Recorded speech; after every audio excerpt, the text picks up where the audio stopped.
제16회 여포는 원문에서 화극을 쏘아 마치고 조조는 육수에서 적과 싸워 패하다.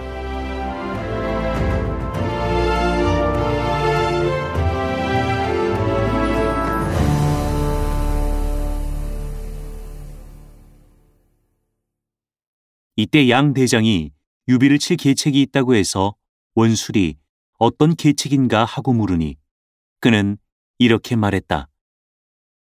유비의 군사가 소패에 진을 치고 있으니 이를 취하기는 용이한 일입니다. 그러나 다만 여포가 서주를 운구하고 있는 것이 걱정인데 그는 전번에 우리가 금백과 양식, 마피를 준다고 해놓고도 지금까지 그대로 지내와서 혹시 유비를 도려들지도 모르겠습니다.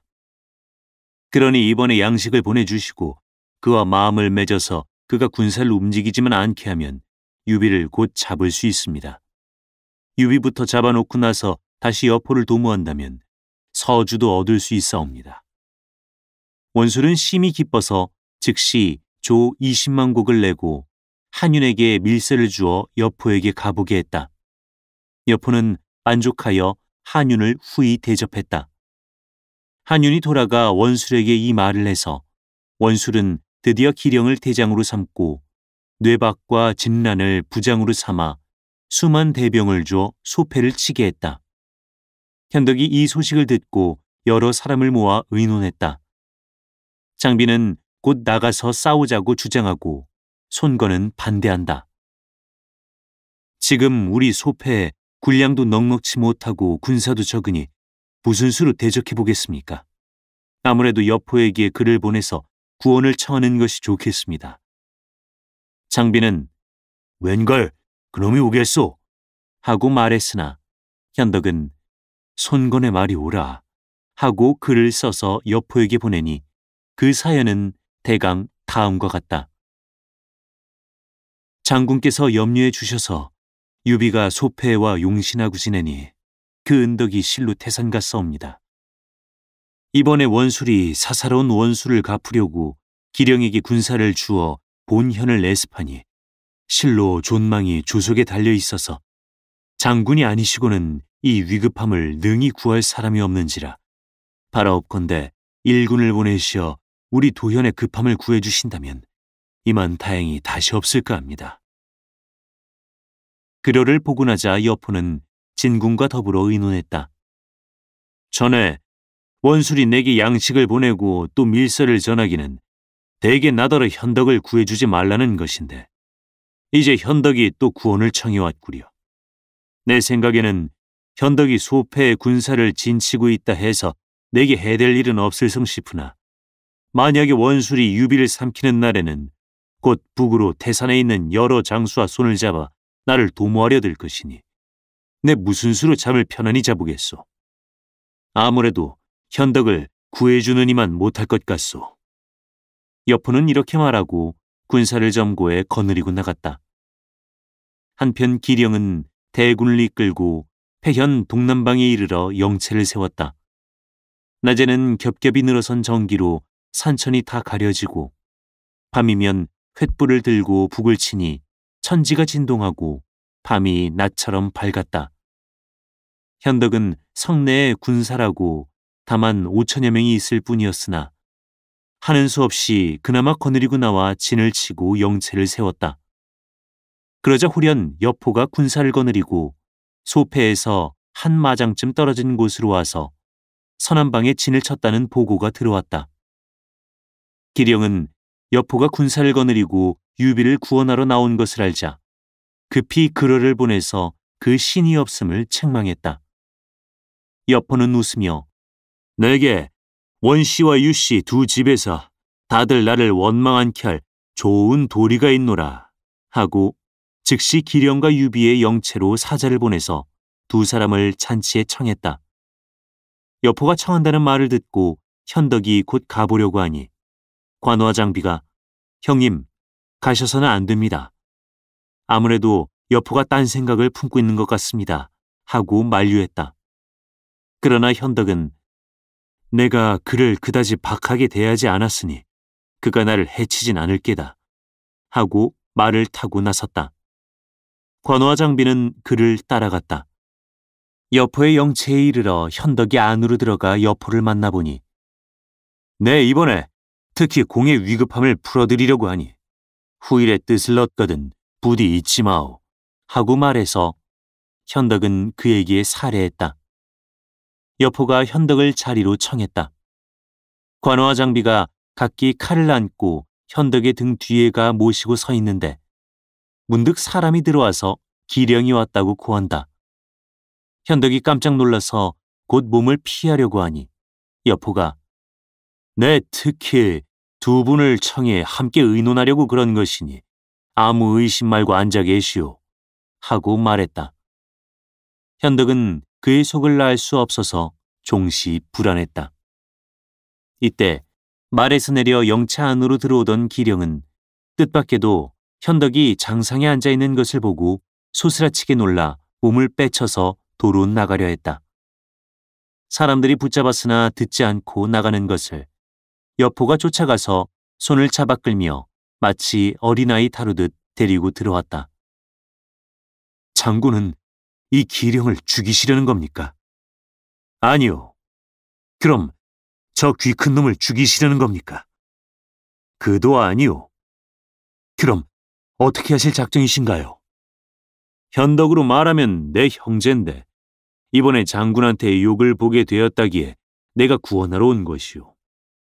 그러면 바로 나를 죽이겠다는 말씀 아닙니까?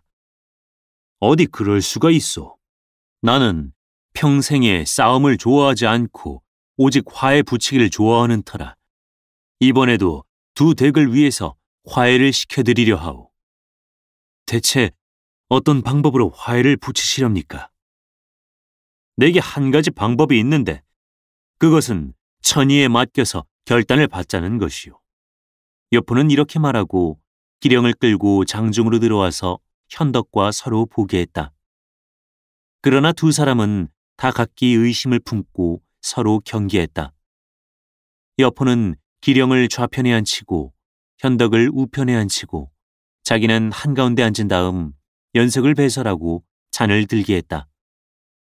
술이 두어 손 돌자 여포가 입을 열었다. 두 덱에서 내 낯을 보아 모두 군사를 파하여 돌아가는 것이 어떻소? 현덕은 말이 없고 기령이 말했다. 내가 우리 주공의 분부를 받아 10만 대병을 거느리고 유비를 잡으러 왔는데 어떻게 이대로 군사를 파하여 돌아가란 말씀입니까? 그 말을 듣자 창비는 대로에서 칼을 쭉 뽑아 손에 들며 우리가 비록 군사는 적다마는 너희 따위를 아이들로 아는 터다. 내가 그래 100만 황건에 비해서 어떠냐? 어딜 감히 우리 형님을 해쳐보겠다고 하며 꾸짖었다. 관공이 급히 말리며 여장군이 어떻게 좋지 않아 보고 그때 각기 영체로 돌아가서 해보더라도 늦지는 않을 것일세 하는데 여포가 나는 두 집에 화해를 붙이자고 청한 것이지 서로 싸우라고 청한 게 아니오 하고 말했다. 이 편에서는 기령이 분을 참지 못해서 푸푸거리고 저편에서는 또 장비가 금방이라도 달려들어 해내려고 벼른다. 여포는 불끈노에서 좌우더러 내 화극을 가져오너라 하고 화극을 손에 잡아들었다. 기령과 현덕이 모두 낯빛이 변했다.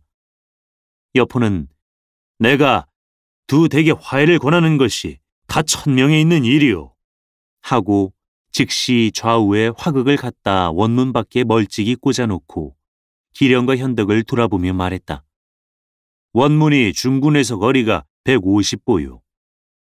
내가 활을 쏴 만약에 한 살로 화극 작은 가지를 마치거든 두 덱에서 다들 군사를 거두고 만약에 마치지 못하거든 각기 영체로 돌아가서 싸울 준비들을 하오. 내 말을 듣지 않는 사람은 내가 힘을 합해 치겠소. 기령은 속으로 화극이 150보밖에 있는데 그걸 마치기가 어디 쉬운 일인가. 우선 응낙이나 해놓고 마치지 못하거든 그때 한바탕 해보기로 하자라고 생각하며 선뜻 허락했다. 현덕은 물론 싫다 할 리 만무하다. 여포는 다시 좌정에 술 한 잔씩 더 들게 한 다음 좌우의 분부에서 활과 화살을 가져오게 했다. 부디 맞게 해주소서 하고 현덕이 속으로 은근히 축원을 하는데, 이때 여포는 전포 소매를 썩 걷어올리고 시위에 살을 먹여들더니 한 번 힘껏 당겨 야 하고 한 소리 외치며 깍지 낀 손을 뚝 뗐다. 활은 마치 가을달이 중천에 둥실 뜬 듯, 화살은 흡사 흐르는 별이 땅으로 떨어지는 듯 시위를 떠난 화살이 겨냥한 대로 화극 작은 가지에 바로 명중하니 장상장하의 모든 장교가 일제히 갈채한다. 후세 사람이 이를 칭찬해서 지은 시가 있다. 온 후에 활제주는 세상에 드물어 일찍이 원문 겨눠 홀로 위기 풀었다네. 해를 쏴 떨어뜨린 후에도 가소롭고 잔나비를 울렸다는 유기도 못 당하리. 혹은 현 시위 소리 한 번 크게 일어나며 조우령 저 화살이 별똥처럼 흘러가자 표자미가 흔들흔들 방천 화극 꿰뚫으니 일조에 10만 웅병이 융복을 벗었구나. 이때 여포는 한 살에 화극 작은 가지를 마치고 나자 껄껄 웃으며 활을 땅에 던지고 기령과 현덕의 손을 잡더니 이것은 하늘이 두 댁으로 하여금 군사를 파괴하시는 것이오 하고 군사를 불러 분부했다. 술을 가져오너라. 큰 잔으로 한 잔씩 먹어야겠다. 현덕이 속으로 은근히 요행스레 생각하는데 이때 기령은 한동안이나 묵묵히 있다가 여포를 보고 말했다. 장군의 말씀을 감히 어기지 못하겠지만 제가 이대로 돌아가면 우리 주공께서 믿지 않으실 터이니 그 일이 난처옵니다. 내가 글을 써드리면 되지 않겠소? 그리하여 다시 술이 두어 손 돌자 기령은 여포에게 글을 써달래서 먼저 돌아갔다. 여포가 현덕을 보고 내가 아니었더라면 공은 위태했소 하고 공치사를 내서 현덕은 제3치사하고 관우 장비와 함께 돌아갔다. 이리하여 이튿날 세 곳 군마가 모두 흩어졌다. 현덕이 소패성으로 들어가고 여포가 서주로 돌아간 이야기는 더 말하지 않으련다. 이때 기령이 회남으로 돌아가서 원수를 보고 여포가 원문에서 화극을 쏴 맞춰 화에 붙인 일을 이야기한 다음에 여포의 서신을 올리니 원술은 대로한다. 여포가 나한테서 양미를 숱하게 받아먹고도 도리어 이따위 아이 장난 같은 짓을 해서 유비만 돌봐주려고 하니 괘씸하다. 내가 몸소 대병을 거느리고 가서 유비도 치고 겸해서 여포도 쳐야겠다. 기령이 이를 만류하고 한 가지 계책을 올렸다. 주공께서는 부디 제3 고려하십시오. 여포가 용력이 출중하고 겸하여 서주 땅을 점거하고 있으니 만약 그가 유비와 더불어 숨이 상련한다면 도모하기가 용이하지 않을 것입니다. 제가 들음에 여포의 처 엄씨에게 이미 출가할 나이가 된 딸 하나가 있다고 합니다. 주공께서는 자제를 한 분 두셨으니 사람을 여포에게 보내셔서 청혼해 보시지요.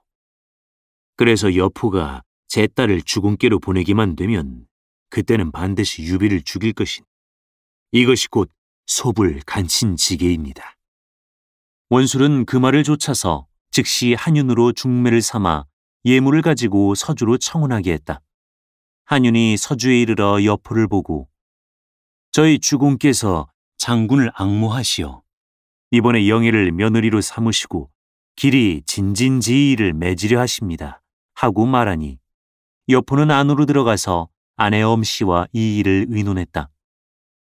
원래 여포가 2처 1첩을 뒀으니 먼저 엄씨에게 장가들어서 정처로 들어앉히고 뒤에 초선을 취해 첩으로 삼았고 다시 소패에 있을 때 조표의 딸에게 장가들어 차처로 삼았던 것이나 조씨는 소생 없이 먼저 죽었고 초선 역시 자식이 없는데 다만 엄씨의 몸에서 딸 하나를 낳아 여포가 애지중지하는 터였다.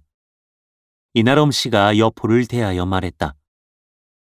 내가 들으니 원공로가 오래 회남에 운구하고 앉아 군사도 많고 양식도 많아서 머지않아 천자가 되리라고들 하니 만약에 대사만 이루고 보면 우리 딸은 장차 후비가 될 가망이 있겠는데 다만 그가 아들을 몇 형제나 두었는지 모르겠군요. 단지 하나라오. 그렇다면 곧 허운합시다. 설사 황후가 못 되더라도 우리 서주는 염려가 없을 것이니까요. 여포는 마침내 뜻을 결단하고 한윤을 후대하며 혼인하기를 허락했다. 한윤이 돌아가서 원술에게 고하자 원술은 즉시 나패를 갖추어 다시 한윤을 시켜 서주로 보내왔다. 여포는 나패를 받고 나서 연석을 배설해 한윤을 대접한 다음 관역에 머물러 있게 했다. 그 이튿날 진궁이 관역으로 한윤을 찾아갔다. 주객간의 인사가 끝나고 서로 좌정하고 나자 진궁은 곧 좌우를 물리치고 한윤을 대하여 대체 누가 이 계책을 내서 원공더러 봉선과 사돈을 맺게 했습니까? 유현덕의 머리를 취하는 것이 원 의도가 아닙니까? 하고 한마디 던졌다. 한윤은 소스라치게 놀라 그에게 간곡히 청했다. 공대는 부디 이 말씀을 누설하지 마시오. 나는 누설 않겠지만 이 일을 오래 끌다가는 반드시 남이 알아차리게 되어 중도에 파탄나고 말 것이오. 어떻게 했으면 좋겠소? 좋을 도리를 좀 일러주시오. 내가 봉선을 보고 당일로 딸을 보내서 혼사를 치르게 하면 어떻겠소? 한윤은 크게 기뻐서 만약에 그렇게만 해주신다면 원공께서 공의 은덕을 결코 잊지 않으시리다 하고 깊이 살해했다. 진궁이 한윤과 작별하고 나오자 그 길로 여포에게 들어가 보고 물었다. 듣자니 장군이 따님을 원공로에게로 보내기로 하셨다니 심히 기쁩니다. 그런데 성례는 어느 날로 정하셨는지요? 차차 의논해서 정할까 하오. 옛적엔 나패를 받은 뒤로 성혼하기까지 각각 정례가 있으니 천자는 1년이요, 제후는 반년, 대부는 석 달이요, 서민은 한 달이지요. 원공로는 하늘에서 내리신 옥새를 가지고 계시니 머지않아 제위에 오르게 될 것이라 천자의 예를 좇아서 하는 것이 어떻겠소? 그건 안 됩니다. 그러면 그냥 제후의 예대로 할 수밖에 없겠군. 그도 안 됩니다. 그러면 경대부의 예를 좇으려오. 그도 안 됩니다. 하하, 그러면 공은 나더러 서민의 예로 하라는 것이오. 그도 아닙니다. 그럼 공의 생각은 어떻게 했으면 좋겠단 말씀이오? 방금 천하의 제후들이 서로 어우러져 자웅을 다투는 판인데 이제 장군이 원공로와 사돈을 맺으시면 어찌 제후들 가운데 이것을 샘내는 사람이 없으리라고 장담할 수 있겠습니까? 그러니 만약에 태기를 멀찍이 잡았다가 혹시 대례를 치르는 날 중간에 군사를 매복해놓고 신부를 뺏어간다면 어떻게 하시렵니까? 지금 취해야 할 길이란 허락을 안 했다면 모르되 어차피 허락하신 바에는 아직 제후들이 모르고 있는 사이에 바로 따님을 수춘으로 보내셔서 따로 별관에 거처하게 하셨다가 길이를 택해서 성례를 치르신다면 만에 하나도 실수가 없을 것입니다. 공대의 말씀이 과연 옳소. 여포는 마음이 심히 기뻐서 즉시 안에 들어가 엄씨에게 말하고 그 밤으로 장림을 준비하며 보마 향거를 수습해서 송원과 위속이 함께 신부를 배행하게 하니 일행은 천지가 진동하게 풍악을 울리며 성 밖으로 나왔다. 이때 진원룡에 붙인 진규가 집에서 한양하고 있는 중에 북소리를 듣고 좌우에 물으니 좌우가 사실대로 고한다. 진규는 이건 바로 소불 간친직이라는 거야. 현덕이 위태롭구나 하고 병을 무릅쓰고 여포를 보러 왔다. 대부가 어이오셨소? 장군이 돌아가시게 되었다기에 특히 조상차 왔소이다. 아니, 어찌하시는 말씀이오? 전자에 원공로가 금백을 공에게 보내고 유현덕을 죽이려 했을 때 공은 화극을 쏴서 화해시켜 주셨소이다.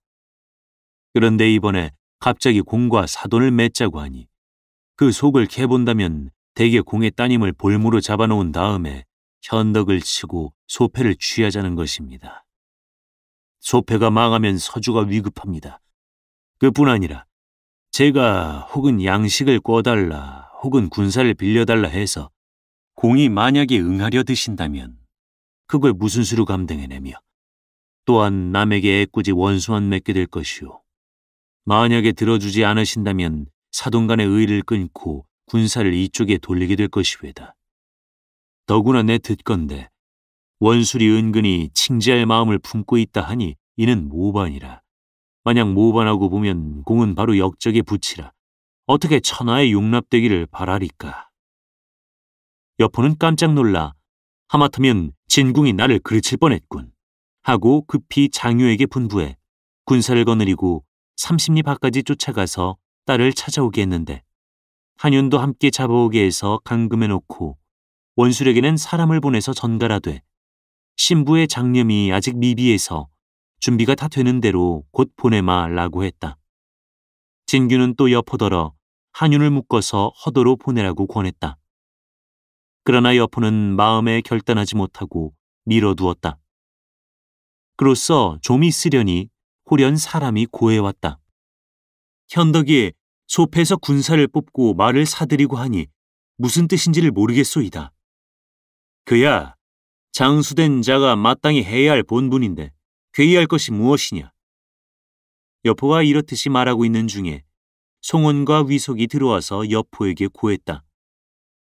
저희 두 사람이 명공의 분부를 받고 산동으로 말을 사러 가서 좋은 말 300여匹를 사가지고 돌아오다가 폐연지경에 이르러 강도떼를 만나서 절반을 검략당하고 말았소이다. 그런데 알아보았더니 바로 유비의 아우 창비가 산적처럼 꾸미고 나와서 말을 채어 간 것이라고 합니다. 여포는 녹이 충천해서 그 즉시 군사를 정고해 장비와 싸우러 소패로 갔다.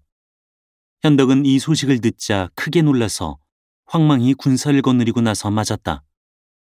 양군이 각기 진을 치고 나자 현덕이 진전에 나서서 물었다. 형정은 무슨 까닭에 군사를 거느리고 오셨습니까? 여포는 손가락을 들어 그를 가리키며 꾸짖는다. 내가 원문에서 화극을 쏴 너의 큰 환난을 구해주었거늘 내 어찌하여 내 말을 뺏어갔느냐. 비가 말이 부족하기로 사람을 내보내 사방에서 사들이고 있긴 합니다만 감히 형장의 말을 뺏을 리가 있겠습니까? 내가 장비를 시켜서 내 좋은 말을 150匹나 뺏어갔으면서도 오히려 변명하려 드느냐. 이때 창비가 문득 창을 꼬나잡고 말을 달려나오며 외쳤다. 그래, 내가 내 좋은 말을 뺏었다. 그런들 어쨌단 말이냐. 이 고리는 도적놈아, 너 매양 나를 깔보는구나. 내가 내 말을 좀 뺏었다고 해서 너는 크게 성을 내지만 내 놈의 우리 형님의 서주를 뺏은 건 도무지 말을 않는구나. 여포는 화극을 꼬나들고 말을 몰아 장비한테 달려들었다. 장비가 또한 장팔 사모를 꼬나잡고 그를 맞아서 두 사람이 한바탕 어우러져 일백여합을 싸웠건만 승부는 보이지 않았다. 현덕은 장비에게 혹시 실수나 있을까 해서 급히 징을 쳐서 군사를 거두어 가지고 성으로 들어갔다. 여포가 군사를 나누어 성을 사면으로 에워싼다. 현덕은 장비를 불러서 책망했다. 아무래도 내가 남의 말을 뺏어왔기 때문에 사달이 생긴 것인데 대체 말들은 어디 있느냐? 각 사원에 맡겨두었소. 현덕은 곧 사람을 성에서 내어보내 여포의 영체로 가서 말을 다 돌려보내줄 터이니 서로 군사를 파하자고 청하게 했다. 여포는 청을 들어주려고 하다가 진궁이 이번에 유비를 죽이지 않았다가는 뒷날 반드시 해를 입게 될 것입니다 하고 말하므로 마음을 되돌려 먹고서 유비의 청을 들어주지 않고 더욱 급히 성을 쳤다. 현덕이 미축과 손건과 더불어 의논했다. 조조는 여포를 몹시 미워합니다. 성을 버리고 허도로 가서 조조를 찾아보고 군사를 빌려 여포를 치는 것이 상책일 것 같습니다 하고 손건이 말했다. 누가 앞장서서 포위를 깨뜨리고 나가볼 텐가? 하고 현덕이 묻자 창비가 나선다. 내가 한번 죽기로 싸워보겠소. 현덕이 장비로 앞을 서게 하고 운장으로 뒤를 따르게 한 다음에 자기는 가운데서 늙은이 어린이들을 보호하며 이날 밤 삼경에 달빛을 띠고 북문을 나서서 달아났다. 송원과 위속이 앞을 막고 달려들었으나 익덕이 한바탕 싸워서 물리치고 드디어 겹겹이 뚫린 포위를 뚫고 나갔다. 뒤에서 장효가 쫓아왔으나 관공이 그를 막아 물리쳤다. 여포는 현덕이 도망가는 것을 보고는 굳이 뒤를 쫓으려 아니하고 즉시 성으로 들어가서 백성들을 안모한 다음에 고순에게 소패를 지키게 하고 자기는 도로 서주로 돌아갔다. 한편 현덕은 허도로 가자 성 밖에 영체를 세운 다음에 먼저 손건을 조조에게 들여보내 여포의 핍박을 받아 몸을 의탁하러 왔다는 뜻을 전했다. 조조는 현덕은 곧내 형제요 하고 즉시 그를 성내로 청했다. 그 이튿날 현덕은 관우와 장비를 성 밖에 남겨두고 손건과 미축을 데리고 들어가서 조조를 만나보았다. 조조는 그를 상빈의 예로 대접했다. 현덕이 여포의 일을 자세히 이야기하니 조조가 여포는 의리 없는 무리니 내 아우님과 합력해 주멸하겠소 하고 말하는 것이어서 현덕은 제3 살해했다. 조조가 연석을 베풀고 대접해서 그는 밤이 돼서야 밖으로 물러나왔다. 그가 나가자 순욱이 들어와서 조조를 보고 권했다. 유비는 영웅입니다. 지금 빨리 도모하지 않다가는 반드시 후환이 될 것입니다. 조조는 그 말에 대답하지 않았다. 순욱이 나가자 곽가가 들어왔다. 조조가 그를 보고 물었다. 순욱이 나더러 현덕을 죽이라고 권하는데 어찌하면 좋겠소? 옳지 않습니다. 주공께서 의병을 일으켜 백성들을 위해서 포악한 무리를 초멸하라 하시어 오직 신이로서 준걸들을 부르시는데 오히려 저들이 오지 않는 것이 두려운 바입니다. 현덕으로 말하면 전부터 영웅의 이름을 들어오는 인물로서 이제 곤궁에 주공을 찾아온 터에 만약 그를 죽인다면 이는 현자를 해야 하는 것입니다. 천하에 지모 있는 자들이 이 소문을 들으면 의혹을 품어 아무도 오려들지 않을 것이니 주공께서는 대체 누구에게 의지해 천하를 정하시겠습니까? 이는 한 사람의 근심거리를 덜기 위해 천하의 소망을 막아버리는 것이니 안위의 기틀을 깊이 살피셔야 합니다. 그대 말이 바로 내 마음과 같소. 조조는 크게 기뻐하여 이튿날 표문을 써서 유비를 예주목으로 삼았다. 정욱이 들어와서 간했다.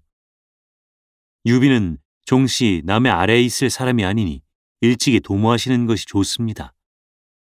그러나 조조는 지금은 영웅을 써야 할 때요. 한 사람을 죽여서 천하의 마음을 잃어서는 안 돼요. 곽봉효도 나하고 같은 주견이요. 라고 하며 정욱의 말을 듣지 않고 군사 3,000명과 군량 10,000곡을 현덕에게 보내주고 예주에 도임한 후 소패로 나아가 군사를 진쳐 이산한 군사들을 모아 여포를 치게 했다. 현덕은 예주에 이르자 사람을 보내서 조조와 공격 기일을 약조했다. 그런데 조조가 군사를 일으켜 친히 여포를 치러 가려 할 때 호련 유성마가 고했다. 장제가 관중으로부터 군사를 거느리고 남양을 치던 중에 빗나가는 화살에 맞아서 죽었고 장제의 조카 장수가 대를 이어서 그 무리를 거느리고 가우를 모사로 삼아 유표와 손을 잡고 군사를 완성에 진치고 있는데 장차 군사를 일으켜서 궁궐을 범하고 거가를 검략하려 한다는 것이었다. 조조는 대로하여 곧 군사를 일으켜 치려고 했다. 그러나 여포가 혹 허도를 엄습하지는 않을까 걱정돼 마침내 순욱에게 기책을 물었다. 이는 쉬운 일입니다. 여포는 꾀가 없는지라 눈앞의 이익을 보면 반드시 좋아할 것입니다. 명공께서는 서주로 사자를 보내셔서 여포에게 벼슬을 더 주시고 은상을 내리시며 또 현덕과 화해하라고 이르십시오. 여포가 좋아서 앞일을 생각지 않을 것입니다. 참 좋은 생각이요. 조조는 그의 말을 조차 마침내 봉군도위 왕측을 시켜서 임관 칙명과 화해를 권하는 서신을 가지고 서주로 떠나게 하는 한편 군사 15만 명을 일으켜 친히 장수를 치러 나서는데 군사들을 세 길로 나누어 나가게 하고 하우돈을 선봉으로 삼았다. 조조의 군마가 육수에 이르러 주둔하자 가후는 장수를 보고 조조의 군세가 원체 커서 대적할 수 없으니 군사들을 다 데리고 항복하느니만 못할 것 같습니다. 하고 권한다. 장수는 그 말을 조차 가후를 조조의 영체로 보내서 항복할 뜻을 전하게 했다. 조조는 가후에 응대하는 품이 흐르는 물같이 거침없는 것을 보고 마음에 들어 자기가 두고 모사로 쓰려 했다. 그러나 가후는 제가 전일에 이각을 섬김으로 해서 천하의 죄를 졌고 이제 장수를 섬기는데 제가 하는 말은 다 들어주고 제 계책은 다 써주니 차마 버릴 수가 없습니다. 하고 말하며 조조에게 하직을 고하고 돌아갔다. 그 이튿날 장수가 가후를 따라서 조조를 보러 왔다. 조조는 그를 후하게 대했다. 그는 군사를 거느리고 완성으로 들어가서 주둔하고 나머지 군사들은 성 밖에 나누어서 둔쳐두었는데 영체 울타리가 10여리에 이어졌다. 그로부터 수일을 이어 장수는 매일 연석을 배설해 조조를 청했다. 그러자 하루는 술에 취해서 침소로 들어간 조조가 좌우에게 가만히 이 성 안엔 기녀가 없느냐? 라고 물었다. 이때 조조의 형의 아들 조한민이 조조의 속뜻을 알아채고 대답했다. 간밤에 제가 관사 곁에 가서 엿보노라니까 한 부인이 있습디다. 아주 미인이어서 물어보니까 그게 바로 장수의 삼촌 장제의 아내랍니다. 조조는 듣고 나자 곧 조한민더러 갑병 50명을 거느리고 가서 데려오라고 했다. 조금 뒤에 군중으로 데려온 걸 보니 과연 인물이 아름답다. 성을 물어보니 첩은 장제의 아내 추씨예요 하고 대답했다. 부인은 내가 누군지 아시오? 네, 승상의 위명을 듣자 온 지 오랜데 오늘 밤에 이렇게 만나 뵈오니 이만 다행이 없어요. 내가 부인을 생각해서 특히 장수의 항복을 받아주었소. 그렇지 않았으면 멸족해버렸을 거요. 조조의 말에 추씨는 절을 하며 살해했다. 꼭 죽을 뻔한 목숨을 살려주셨으니 참으로 감격스럽습니다. 내가 오늘 부인을 만나기 실로 천행이요. 오늘 밤에 나하고 침석을 같이 하고 나를 따라서 허도로 돌아가 편안히 부귀를 누리는 것이 어떠하오. 추씨는 또 절하며 살해했다.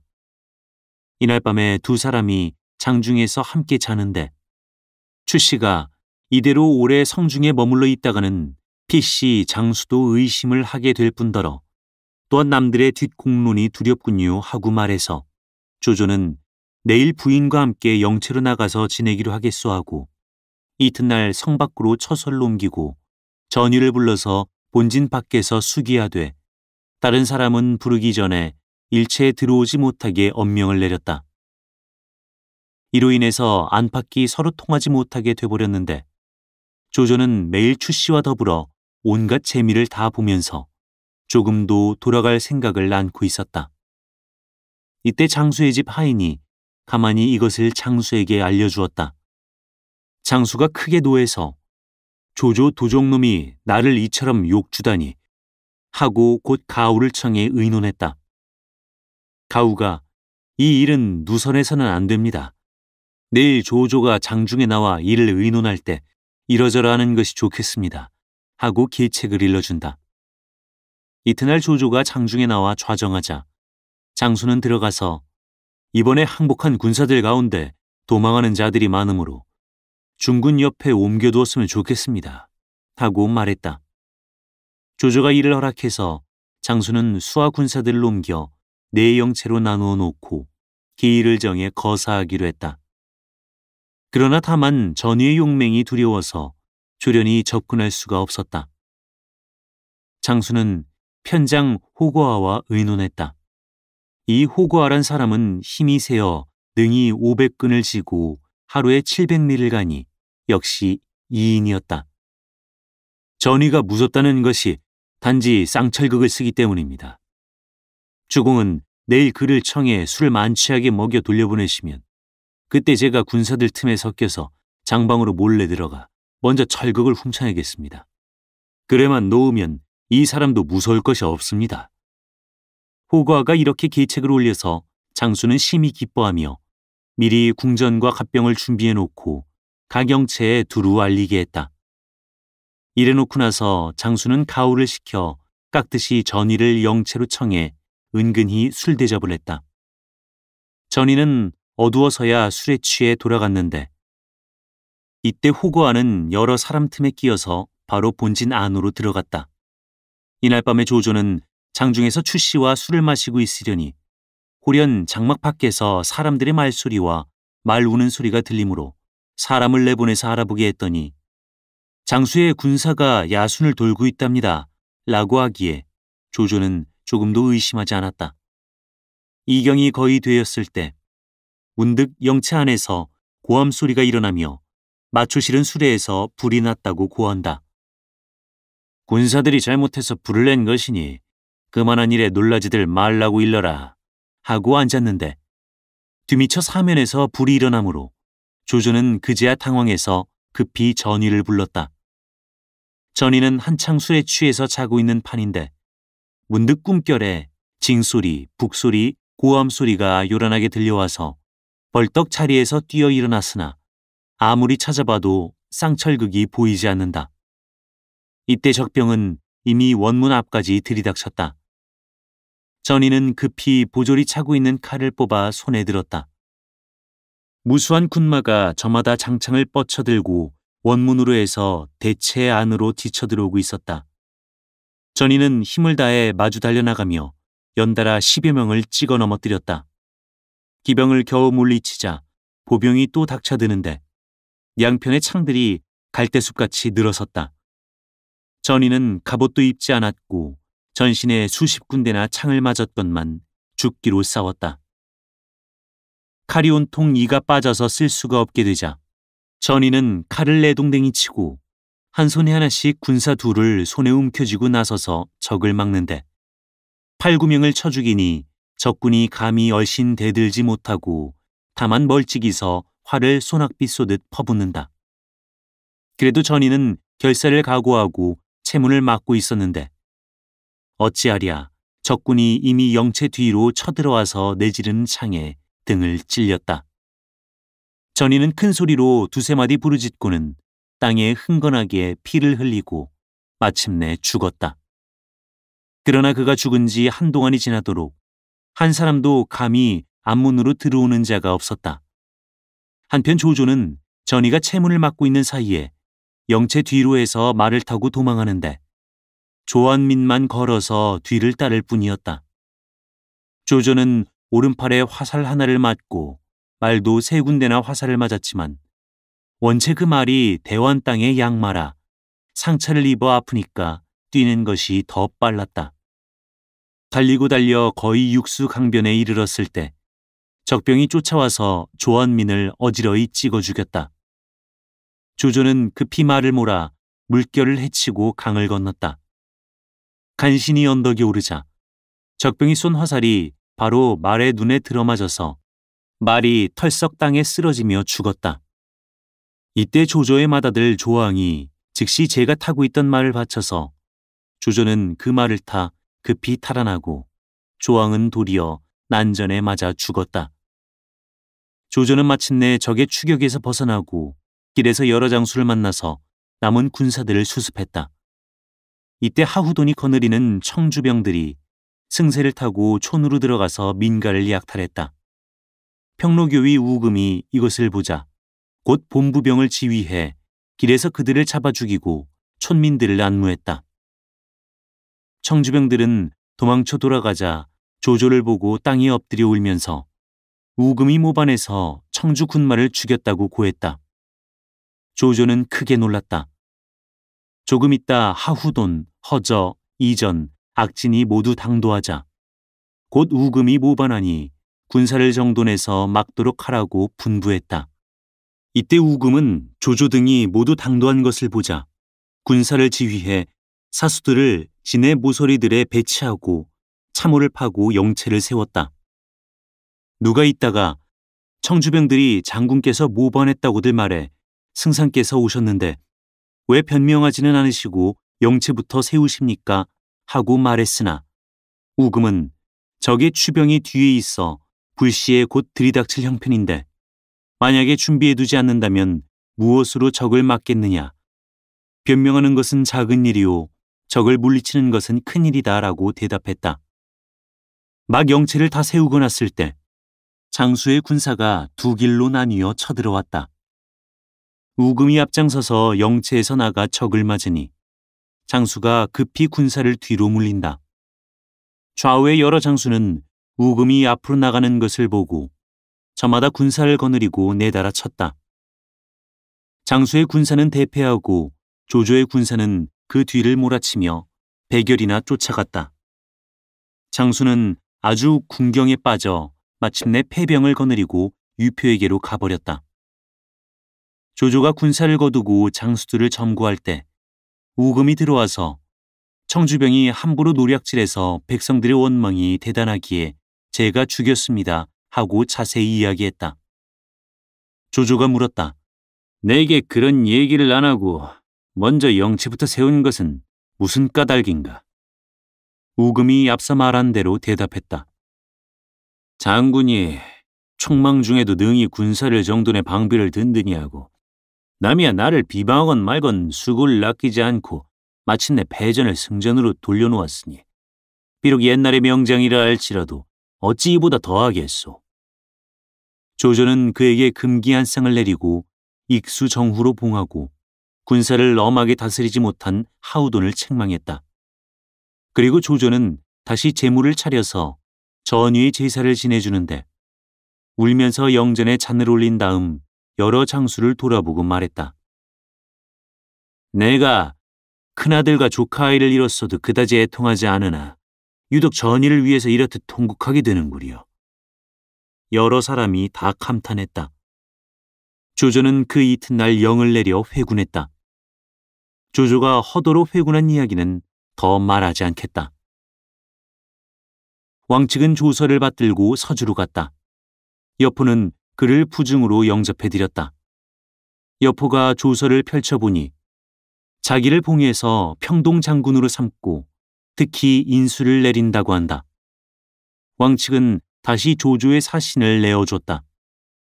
그리고 여포 면전에서 조공이 그를 심히 공경하고 있다고 극구 찬양했다.